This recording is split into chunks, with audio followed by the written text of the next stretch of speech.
Olá, pessoal. Então, eu gostaria de falar com vocês hoje sobre esse exercício que eu passei sobre a diagonalização de hamiltonianos com o LAPACK. E alguns de vocês talvez não tenham visto mecânica quântica ainda, então ficar falando apenas de hamiltoniano, poço quântico, talvez não seja 100% adequado. Então eu gosto de começar esse problema lembrando, fazendo um comparativo entre a equação de Schrödinger e a equação de onda. Na prática, em termos matemáticos e computacionais, essas duas equações elas vão ser essencialmente equivalentes. Elas trazem os mesmos ingredientes, são o mesmo tipo de equação, e elas vão trazer os mesmos ingredientes no contexto do nosso curso aqui para escrever na forma de uma matriz e diagonalizar. Tá? Eu vou começar fazendo o caso unidimensional, seguindo as notas de aula que eu tenho aqui preparadas para o curso de Python. Tá? Então tem aqui ao longo dos slides, vocês vão ver que tem algumas coisas que se referem a funções do Python, mas no momento a gente está programando em C, aprendendo a usar o LAPACK em C, então vocês têm que adaptar, né, essas ideias para o contexto da linguagem C, mas é bem tranquilo, né? A gente já está acostumado aí com a ideia de matrizes, ponteiros em C, então a transição acho que vai ser simples. Bom, então vocês estão vendo aqui na tela que basicamente esse problema se remete ao problema das condições de contorno, né? O Boundary Value Problems, né? Então, o paradigma que eu gosto de usar, né, o exemplo de equações que eu gosto de usar para falar sobre isso, é a equação de onda, seja na forma da equação de Schrödinger, seja na forma da equação de onda que vocês estão acostumados, né, que essa aqui é a equação para uma onda numa corda unidimensional. A velocidade da onda é c, ou se quiser v, né, em que eu deixei c para lembrar que essa equação também vale para a luz, num guia de onda, por exemplo, ou para uma corda, ou uma equação semelhante para a equação de Schrödinger também, né?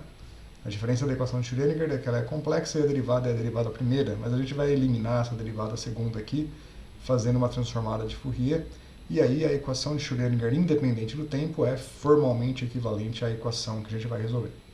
Então, primeiro, por que é um problema de condição de contorno? Porque eu tenho basicamente uma corda vibrando, essa corda tem uma dinâmica interna, ela pode se mover para cima e para baixo à vontade, só que nos extremos, né, nas pontas, ela está presa, né, está fixa aqui nesses pontos. Então, nos contornos ou nos extremos, eu tenho uma condição de que a corda não pode se mover.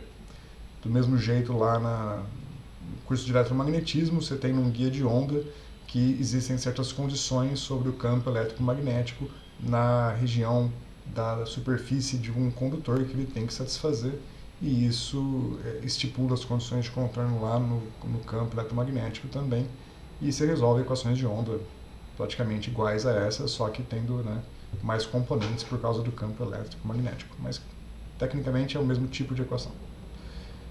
Claramente a gente tem um comprimento de onda, né? Não preciso falar muito sobre isso, vocês já sabem bastante sobre isso.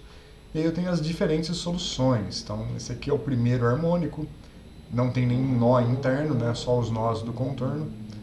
O segundo harmônico vai ter um nó central, o terceiro harmônico 2 nós, quarto harmônico 3 nós e assim por diante, cada um deles com seu comprimento de onda e com a sua frequência, né? Quanto maior o harmônico, menor o comprimento de onda e maior a frequência, né? A frequência do enésimo harmônico é n vezes a frequência do primeiro harmônico. Então, o que a gente quer, claro, a equação de onda numa corda é muito simples, a solução analítica é muito bem conhecida, são os senos e cossenos, e a gente tem essa solução analítica, né? Essa Fn igual a NF1. Agora, o que eu quero que a gente faça aqui é obter isso numericamente para um caso trivial, para depois conseguir fazer para casos não triviais também, né? Então, qual é o truque? Bom, primeiro que essa aqui é uma equação bastante complicada, porque é uma equação diferencial parcial, que tem dependência no tempo e dependência na posição. No momento, a gente não quer fazer a evolução temporal, eu não quero fazer uma animação da corda vibrando, não quero evoluí-la no tempo, eu quero, no momento, numa primeira instância, encontrar os harmônicos. Eu quero encontrar os modos de vibração dessa corda E claro, qualquer movimento dessa corda vai ser uma combinação linear desses modos de vibração. Vocês já viram isso nos cursos básicos de física, né? Então, para eliminar essa dependência temporal, a gente pode fazer uma transformada de Fourier do tempo para a frequência, né? Então, nessa transformada de Fourier, o que acontece é que a derivada segunda no tempo vira menos a frequência ao quadrado, né? E o y, que era de x e t, agora é um y de x e ômega, certo? Onde esse ômega vai ser as frequências de vibração, que é o 2πf, né? É a frequência dos módulos de vibração. Do lado direito, a transformada de Fourier não faz nada na posição, só transforma o tempo em ômega. Bom, olha que legal então. Então agora a gente tem um problema modificado, que eu vou passar a derivada segunda para a esquerda, né? Vou pegar esse termo e jogar para a esquerda, o outro jogar para a direita. E a gente fica com uma estrutura desse jeito aqui, ó. Eu deixei o menos aqui, mas não precisava, eu poderia ter passado menos para lá também. Mas eu tenho menos a derivada segunda de y igual a uma constante vezes y. É uma equação de Sturm-Liouville, é uma equação de autovalores, certo? É um problema de autovalores. E agora os meus autovalores alfa, né, nessa modificação que eu fiz aqui, passando o c quadrado dividindo, o alfa ele é o ômega quadrado sobre c quadrado. Então, se eu resolver essa equação através de técnicas de solução de problemas de autovalores, note que os autovalores que eu vou encontrar, o alfa, são na verdade o ômega ao quadrado dividido por c ao quadrado. Então, depois eu tenho que fazer uma tradução de volta aqui, né? Tomar cuidado com isso sempre. Certo, como é que eu vou fazer isso computacionalmente? Então, a técnica computacional para isso a gente já viu em alguns detalhes no curso, mas eu vou repetir aqui. Quem já souber, dá uma avançada aí no vídeo. Então, aqui eu vou usar a técnica das diferenças finitas, ou seja, eu vou considerar que eu tenho uma função f de x, e essa função f de x está definida apenas num domínio discreto, dado pelos pontos x0, x1, x2. Aqui eu estou escolhendo até xn mais 1. Lembra que no curso eu chamo a atenção de vocês que vocês sempre têm que desenhar isso daqui para definir a sua escolha. Você começou de 1 ou começou de 0? E aqui o final, você terminou em n mais 1, o seu último ponto é o n ou é o n menos 1? O desenho é importante. Para esse tipo de problema, eu gosto de ir de 0 até n mais 1. Por quê? Porque os extremos, o 0 e o n mais 1, vão representar os meus contornos. E aí a parte interna, que não é fixa, aquela parte que tem mobilidade na corda, vão ser do x1 ao xn, são os pontos internos da corda. O 0 e o n mais 1 vão ser os contornos.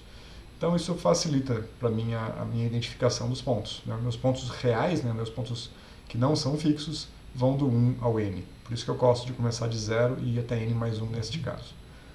Notando aqui que o comprimento da corda vai de x0 até xn mais 1. O L, que é o comprimento, é o espaço inteiro, certo?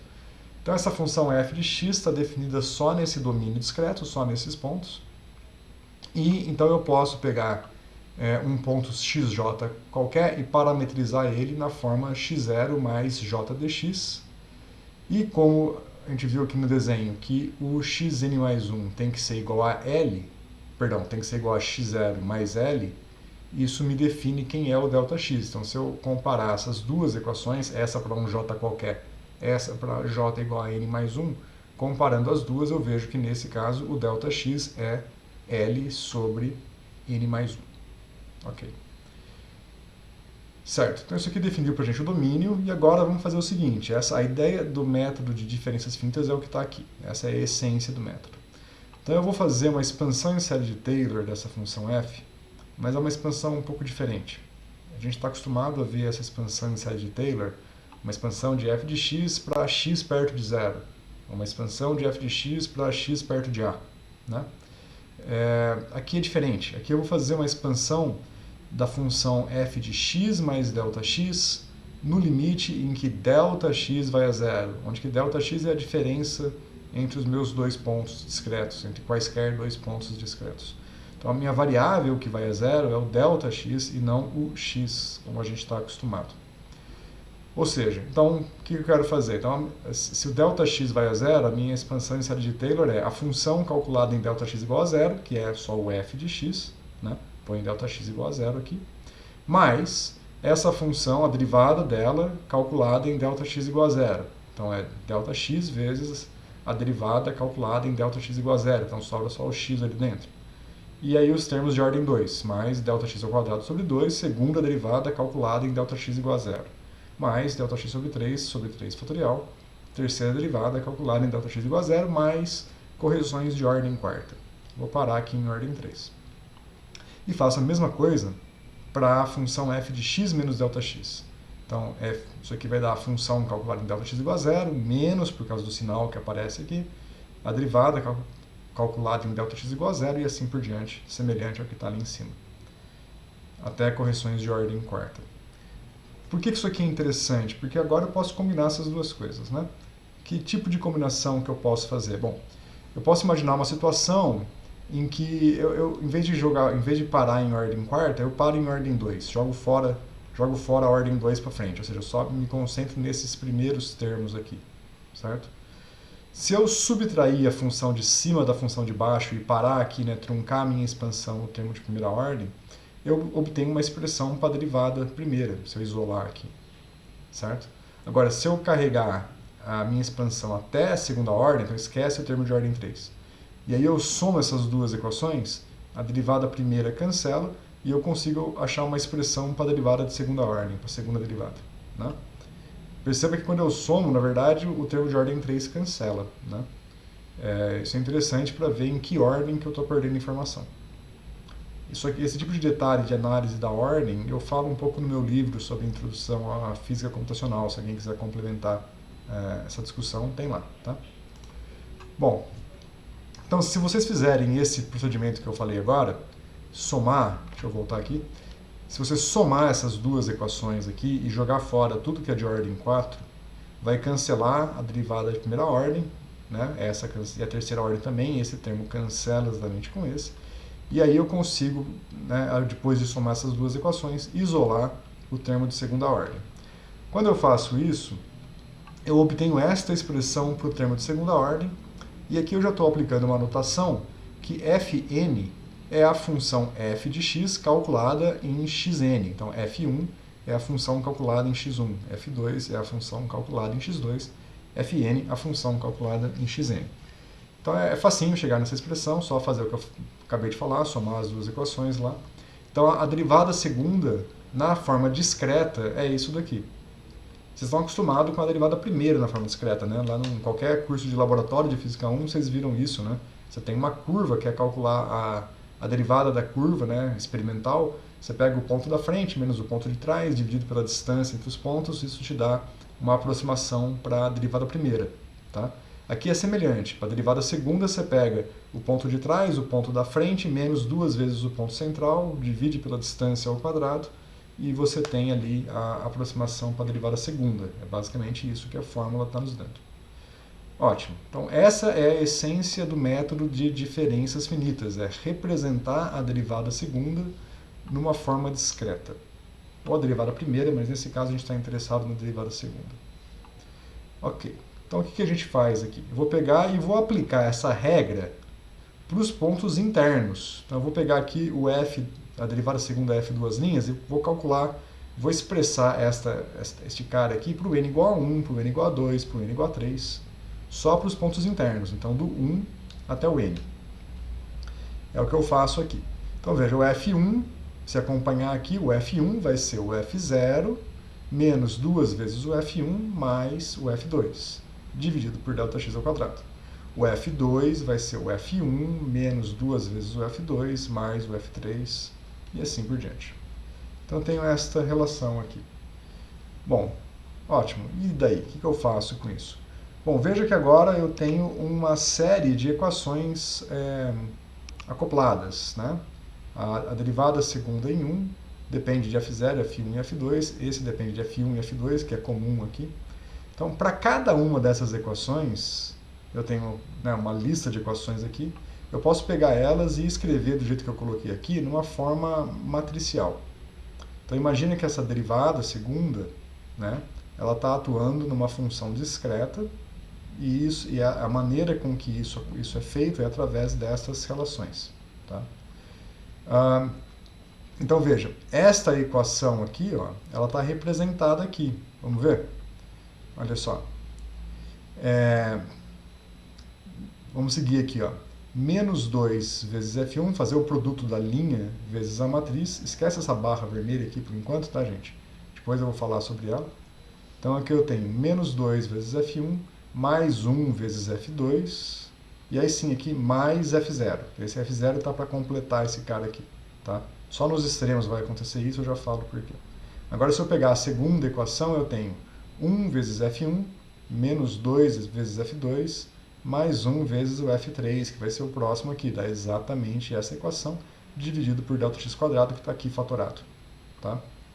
O que eu fiz aqui? Veja que eu estou aplicando isso só para os pontos de 1 a n. Então eu criei aqui um vetor que vai do F1 ao Fn. Ou seja, não inclui o F0, que é o primeiro ponto, e não vai incluir o Fn mais 1. Então, para recuperar o F0 e o Fn mais 1, eu incluo esse último elemento aqui que completa a equação. Então, a primeira equação vai aparecer o F0, e do mesmo jeito, lá na última equação vai aparecer o Fn mais 1 e eu coloco aqui. Tentem deduzir essa tradução dessa relação de recorrência para esta estrutura matricial, que é bastante simples de fazer. Faz para uma matriz 5x5, por exemplo. Tá? 5x5 vocês fazem ali em 15 minutinhos, e aí já dá para entender a estrutura completa. Bom, o que acontece? Lembra que a gente está trabalhando com uma corda, e eu quero que o movimento da corda nos extremos seja nulo, a corda está presa nos extremos. Então isso implica que a função, né, o deslocamento da corda em zero, ou seja, o F0 tem que ser zero. E no extremo oposto, o Fn mais 1 também tem que ser zero. E esses são exatamente os termos que aparecem aqui, ó, o F0 e o Fn mais 1. Então por isso que eu jogo fora esses caras, porque eles correspondem às minhas condições de contorno triviais, né? Ela é zero, então esse cara não contribui. Consequentemente, eu tenho que a minha derivada segunda, a representação matricial dela, é essa matriz aqui, uma matriz tridiagonal, onde a diagonal inteira é menos 2 e as subdiagonais principais são inteiras de 1, 1 e 1, e dividido por ΔX ao quadrado. Então essa aqui é a representação matricial da derivada segunda. Ótimo. Então, jogando fora aquele termo, eu fico então com essa estrutura aqui, né? Tá.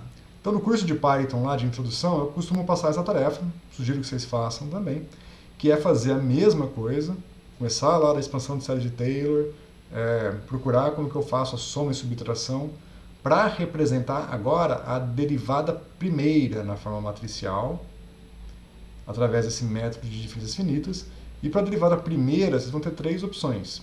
Vocês vão ter a derivada para frente, a derivada para trás e a derivada simétrica. Essa da derivada segunda que eu mostrei para vocês é o equivalente da forma simétrica. Procure na internet quais são essas três formas, tem links na Wikipedia que discutem muito bem isso daqui. E aí tentem deduzir essas três, tá? Aí vocês complementam o conhecimento de vocês. E veja que aqui eu apliquei esta condição de contorno, a condição de contorno de função vanishing, né? Função indo a zero nos extremos. Façam isso e tentem fazer também essa outra condição de contorno, que é a condição de contorno periódica. Tá aqui a dica. Na condição de contorno periódica, o ponto do extremo da direita é, na verdade, o primeiro ponto da esquerda. E o ponto do extremo da esquerda, na verdade, é o último ponto da direita. Né? A função ela é periódica. Então, se vocês aplicarem essas condições aqui, a forma das matrizes vai mudar um pouquinho. Basicamente, muda o que acontece com estes termos aqui. Tá certo? Tentem fazer, que é bem interessante para complementar. Ótimo. Bom, e daí? Então vamos lá. Então, entendemos que eu tenho, então, esta matriz como sendo a representação matricial do operador derivada segunda. Cuidado que tem um menos aqui na frente, então é menos a representação matricial. Atuando no meu y, que agora o y seria a minha função f, né? Na forma discreta, então ele é o y1, y2 até yn, é o y calculado em x1, em x2 até xn. E aí do lado esquerdo eu tenho alfa vezes de novo o y. De agora em diante eu omito o ômega, tá? Estou pensando só no y de x, né? O ômega para mim é uma constante que vai estar embutida aqui nos nossos autovalores. Ok. Bom, certo, então temos este objeto e temos esta representação. Aqui, do slide que eu tinha para cá, a única coisa que eu fiz foi pegar a derivada segunda que eu tinha aqui e passei ela multiplicando. Deixa eu voltar aqui para vocês verem. Então eu tinha aqui a derivada segunda, passei para cá multiplicando, então vai ficar alfa delta x quadrado. E esse sinal de menos eu passei para dentro da matriz. Então menos 2 fica mais 2 e o 1 fica menos 1. Tá? Então o sinal de menos veio para cá, o delta x quadrado veio para cá. Ou seja, nesse problema aqui, os autovalores mesmo vão ser, na verdade, alfa delta x quadrado. Vou tomar cuidado com essa representação. Então, o que vocês têm que fazer é implementar esta matriz tridiagonal, certo? Na linguagem C ou no Python, e calcular os seus autovalores e autovetores. Os autovalores, de novo, os autovalores vão nos dar os modos de vibração representados aqui por alfa delta x quadrado. Lembrando que tem que traduzir o que sair daqui de volta para o ômega. Né? E os autovetores são, na verdade, os y correspondente a cada um dos autovalores, ou seja, são esses modos, é a forma dos modos. Então, para o primeiro modo, né, de vibração vai ter um certo autovalor, né, vamos chamar de alfa1, para usar a notação que está aqui na tela, e eu vou ter um vetor y, né, de 1 até n, correspondente a esse autovalor que vai ter essa forma. O segundo modo vai ter um alfa com valor maior, né, será uma frequência de vibração maior, e o vetor y vai ter essa forma aqui, de um seno. Né, e o terceiro vai ter essa forma aqui. Lembrando que quando o pessoal fala de cordas, eles sempre plotam aqui o autovetor, a função mais e menos a função, né, para mostrar o movimento da corda subindo e descendo. A corda está lá em cima, lá embaixo, lá em cima, lá embaixo. Né? Então esse movimento da corda você representa colocando sempre a função mais e a função menos aqui. Né? A gente não precisa disso, basta olhar para o modo, que é a função fundamental mesmo. Ok, então temos esses três modos aqui, umas dicas de como fazer a implementação em Python. Tem esses comandos numpy.i, numpy.ones e o numpy.diag. Eu acho que quando eu preparei esse slide, eu não sabia que o numpy.ones tinha mudado. Dá para fazer quase tudo com o numpy.ones, com o numpy.i. Dá para fazer a matriz inteira só usando o numpy.i. Ok? Que é a identidade e as subidentidades também estão incorporadas aqui dentro. Antigamente eu usava muito o diag, mas não precisa mais, dá para fazer tudo com isso aqui. Ok, então vamos rever aqui, né? Então, aqui é só para quem quiser ir além. Lembra que a gente tinha uma equação diferencial parcial, que tinha a dependência temporal, a dependência espacial. Fizemos uma transformada tipo Fourier para eliminar o tempo trocando pela frequência. Isso transforma a equação diferencial parcial numa equação diferencial ordinária, só tem a derivada segunda. Né? O tempo virou um modo de vibração, virou uma frequência, né? Então agora a única variável relevante aqui no contexto da equação diferencial é a posição x. Certo? Então vamos lá, vamos assumir então que as minhas soluções, os y's que resolvem o meu problema, né, são, na verdade, eu vou chamar de φ, é o φn, que são os autovetores, os autoestados dessa equação, né? As autofunções no contexto de Sturm-Liouville, que representam os autoestados, né, do meu operador de derivada segunda, e ele tem como autovalores, então, os alfa-n's. Tá? Para cada, tem vários autovalores com diferentes, né, índices n igual a 1, 2, 3, que são representados por essas frequências. Então, dado um alfa-n, eu consigo isolar a frequência aqui, né? Tiro a raiz, multiplico por c, então eu tenho que a frequência ômega n é c vezes a raiz de alfa n, né? Certo. Então, uma solução qualquer, um y de x e t geral agora para a nossa corda, para pegar o movimento, a dependência temporal, ele vai ser uma somatória nos autoestados, φn, somatória em n, com uma frequência complexa, aqui uma exponencial complexa para a frequência, menos i ômega nt, e a n é um coeficiente indeterminado.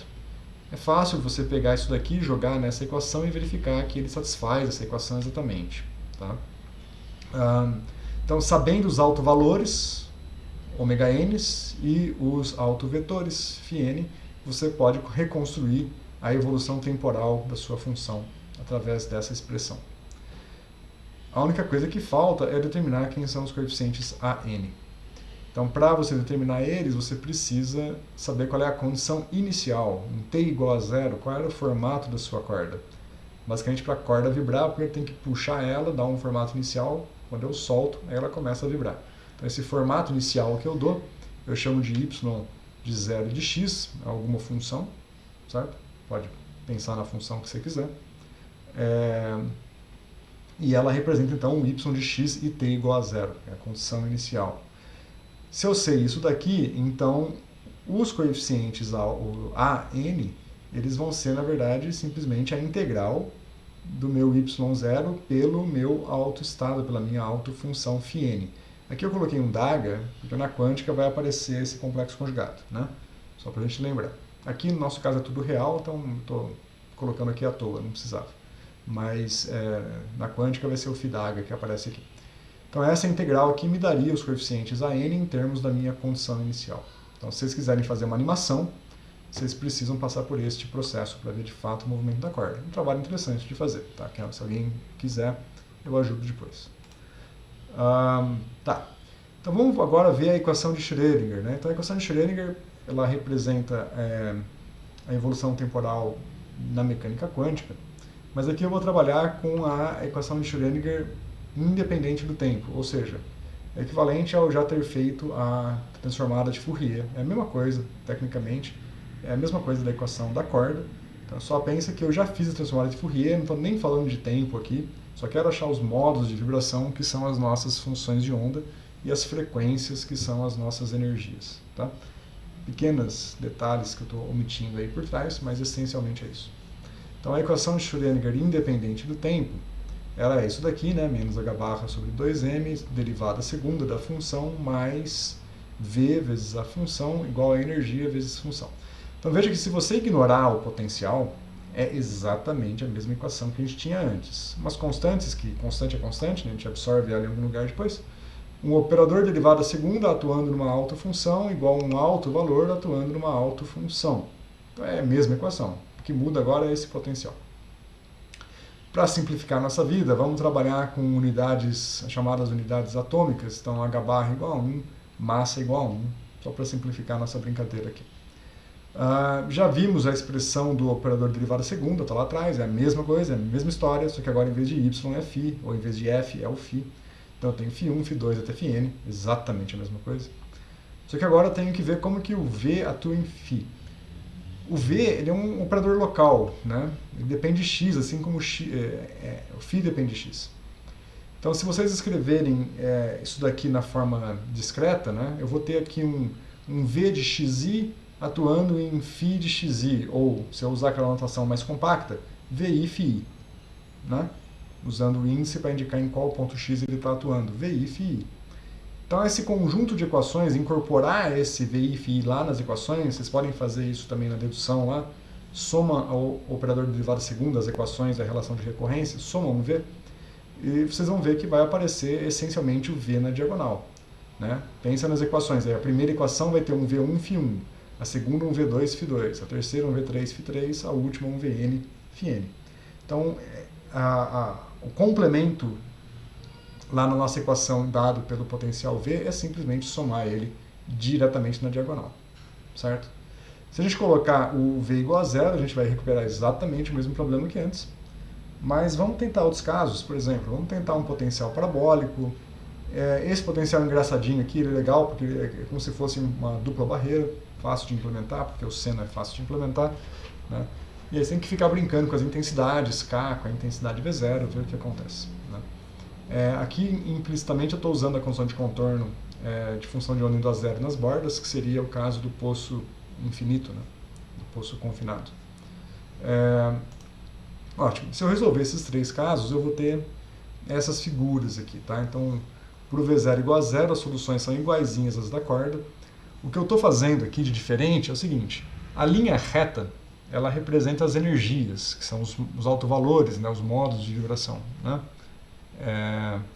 Então aqui eu pego as energias, ploto ela aqui em vermelho, e aí as funções de onda, né, os autoestados, eu ploto eles aqui e eu ploto sobreposto na energia. Então em vez de plotar o psi, eu ploto a energia mais uma constante vezes o psi. Tá? Então, fazer a energia mais o psi vai trazer o psi, a base dele, né, o zero dele, vai trazer para junto da energia. Então, aqui eu tenho a função de onda do primeiro modo, a função de onda do segundo modo fica junto da sua energia, a função de onda do terceiro modo fica junto da sua energia. Tá? É a forma mais elegante de desenhar isso daqui.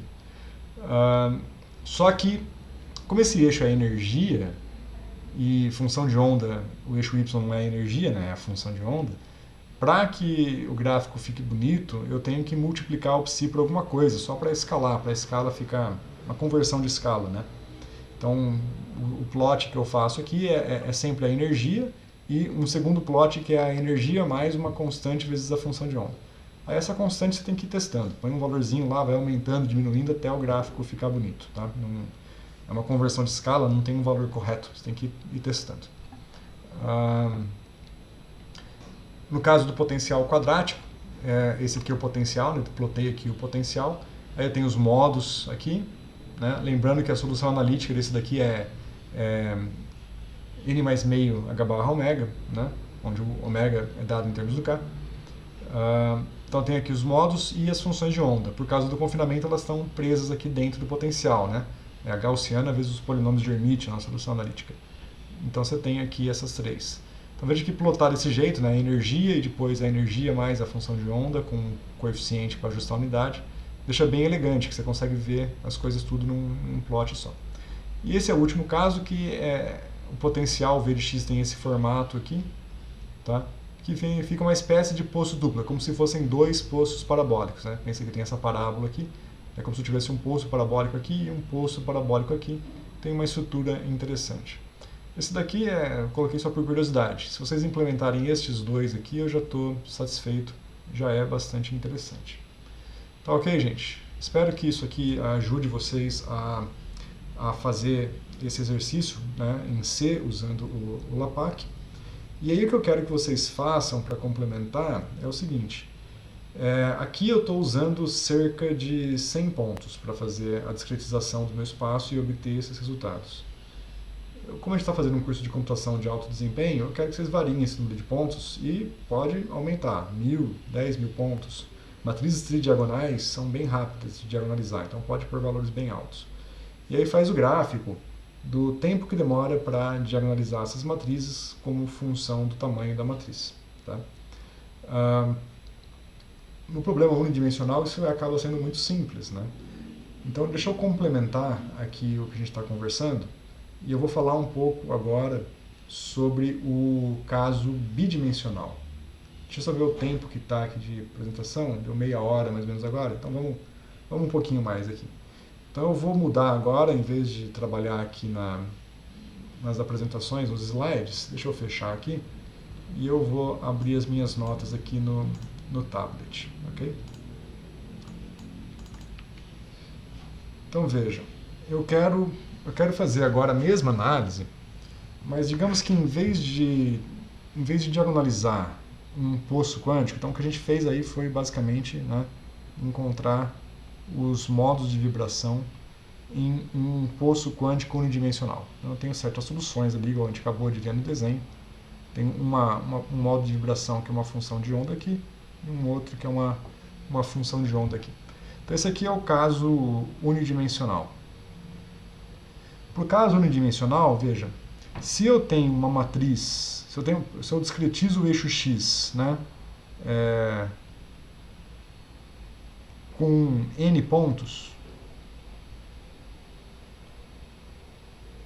a minha matriz da derivada segunda, ela vai ficar com n quadrado pontos, porque ela é n por n.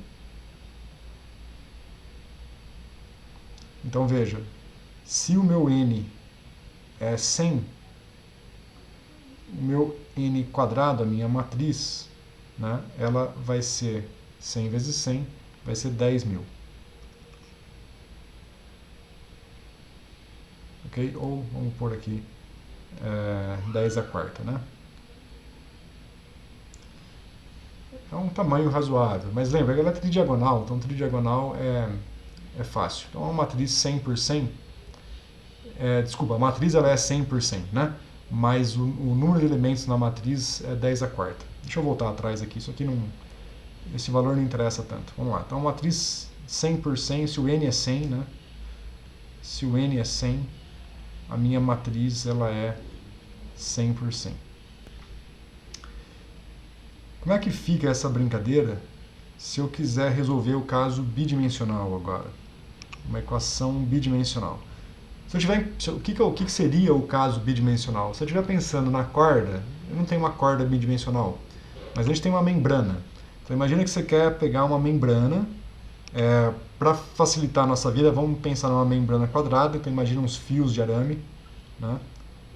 Uns fios de arame, e nesses fios de arame aqui eu penduro uma membrana, e essa membrana ela pode vibrar. Então vai ter certas vibrações aí nessa minha membrana, né? Como se fosse um tambor quadrado. Por que quadrado? Porque eu quero facilitar a minha descrição aqui, tá? Fazer redondo dá para fazer também, mas tem algumas dificuldades de implementação. Então aqui eu tenho agora dois eixos, né? Eu tenho o eixo X e eu tenho o eixo Y. Então digamos que eu tenho agora, em X eu tenho N pontos,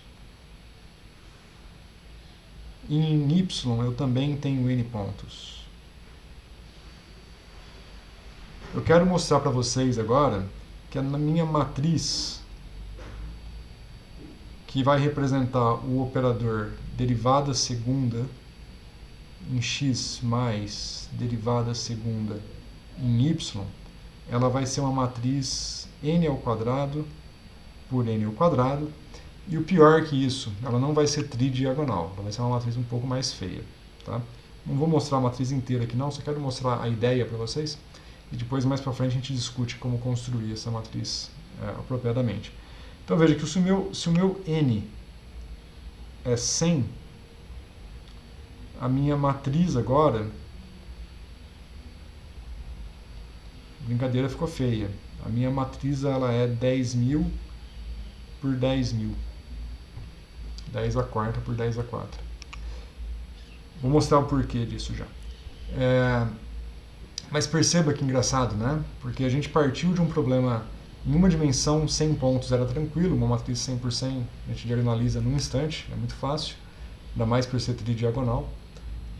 A gente passou de uma dimensão para duas, talvez ingenuamente a gente achasse que não fosse grande coisa fazer isso, em termos numéricos, é só mais uma dimensão, mas a gente tem duas complicações gigantes ao fazer isso. Primeiro que o tamanho da matriz escala quadraticamente, então de 100 por 100 foi para 10 a quarta por 10 a quarta, é muito mais elementos. E ela não é mais tridiagonal.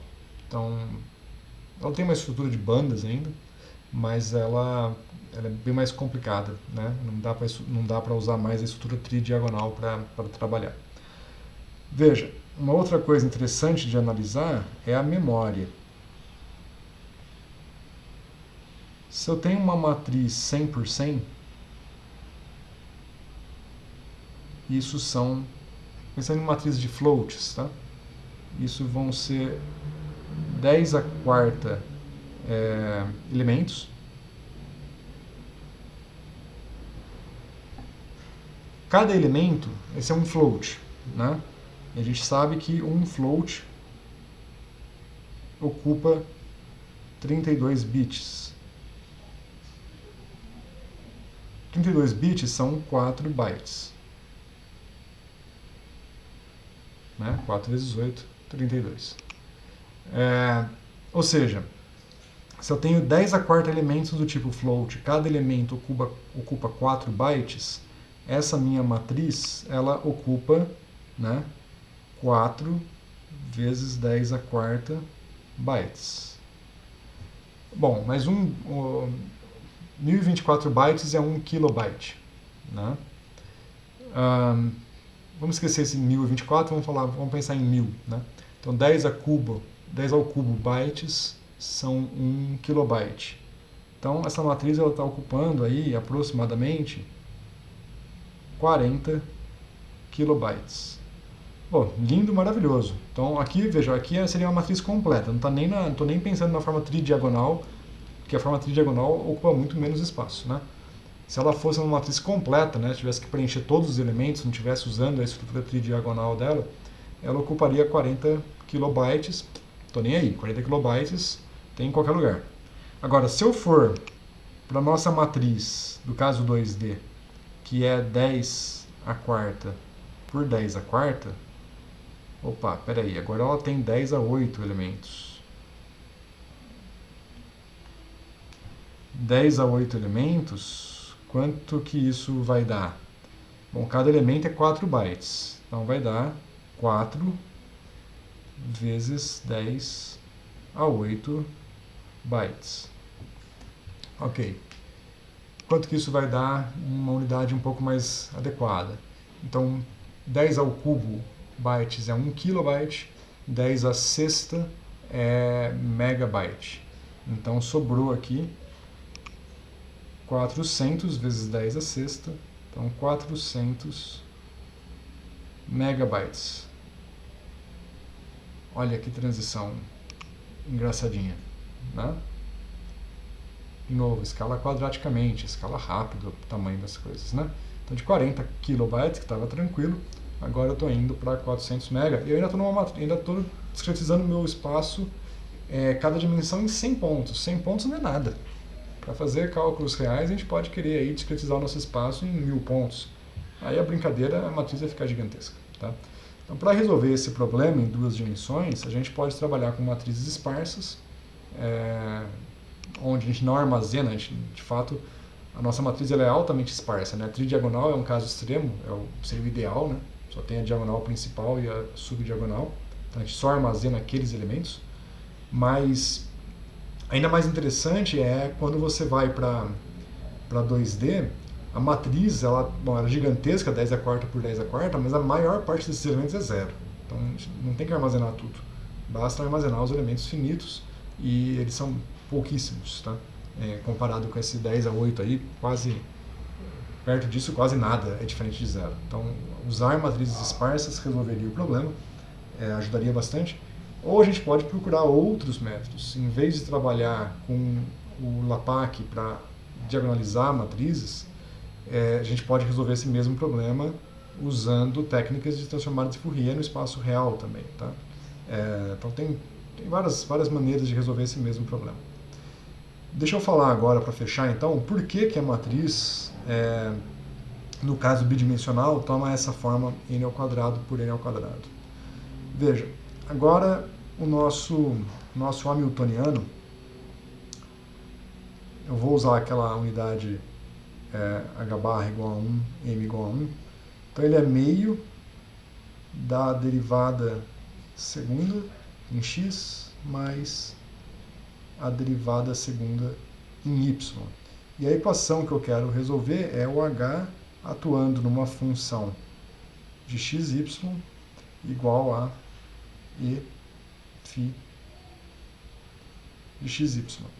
Bom, para eu construir uma representação matricial, eu preciso primeiro definir o meu vetor, definir minha base. Toda representação matricial exige uma base, exige uma forma de representar, né? Como que eu vou representar o meu vetor?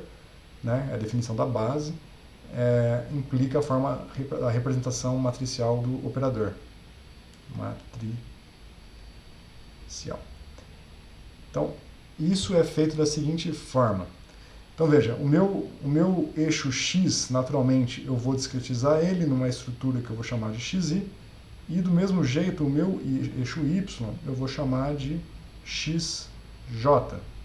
Então isso implica que a minha função φ de xy, eu vou representar ela com 2 índices, que é o φij, φ de xi e yj. Ok? Ótimo. Então essa vai ser essencialmente a minha base. Mas como que eu vou ordenar essa base? Porque eu tenho 2 índices agora, né? Quando eu tinha um índice só era óbvio. φ0, φ1, φ2, φ3 e assim por diante.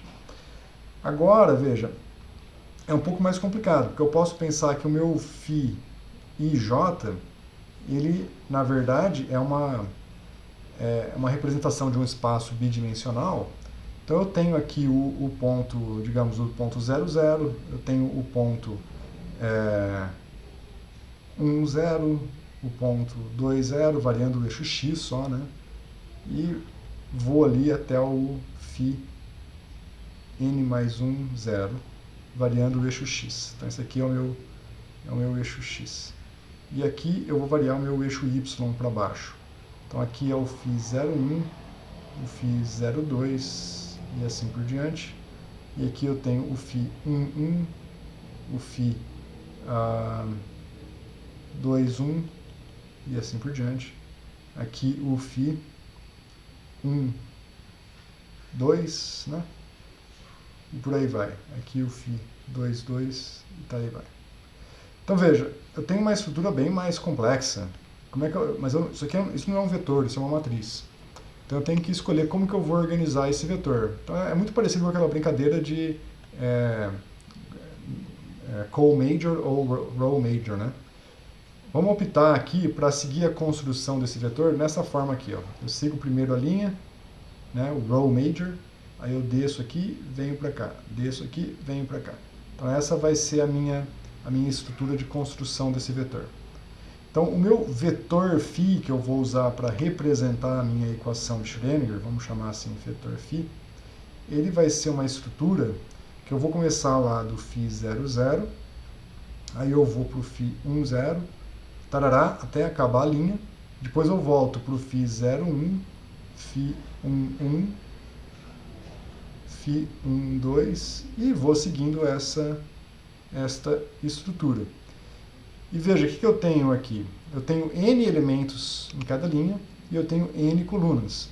Então esse meu vetor aqui, ele vai ter n quadrado elementos. E a ordem que eu organizo ele é extremamente importante.